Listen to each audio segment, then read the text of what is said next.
ओम श्री गुरुभ्यो नमः। हरिः ओम। ओम स्नथद्वृत्रमुतसनोति वाजमिन्द्रायो अग्ने सहुरे सपर्यात् इरज्यन्ता वसव्यस्य भूरे सहस्तमा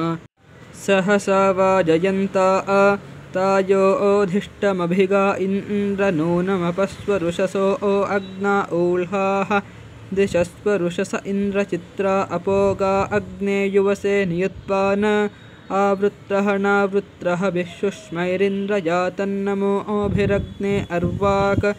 युवं राधो ओभिरकवेभिरिन्द्राग्ने अस्मे भवतमुत्तमेभिः ताहुवे ययो ओरिदं पप्ने विश्वं पुराकृतम् इन्द्राग्नीनमर्धतः उग्राभिघनिना मृध इन्द्राग्नी हवामहे तानो मृळात ईदृशे हतो वृत्राण्यार्या हतो दासा निसत्पते हतो विश्वा अपद्विषाः इन्द्रा आग्नि युवामिमे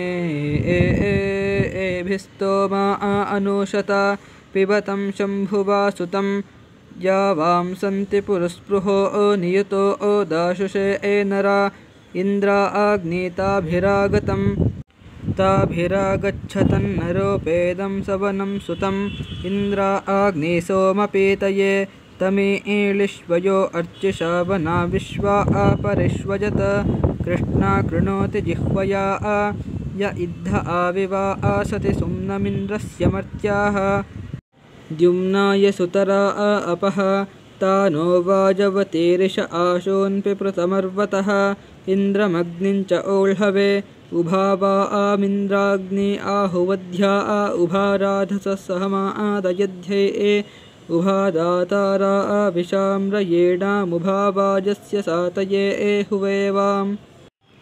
आनो गव्येभिरश्वयैर्वसव्यैरुपगच्छतं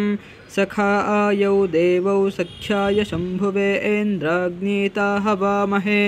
इन्द्रा आग्ने शृणुतं हवं यजमानस्य सुन्वतः वेतं हव्यान्यागतं पिबतं सौम्यं मधु ॐ शान्तिः शान्तिः शान्तिः। हरिः ओम्।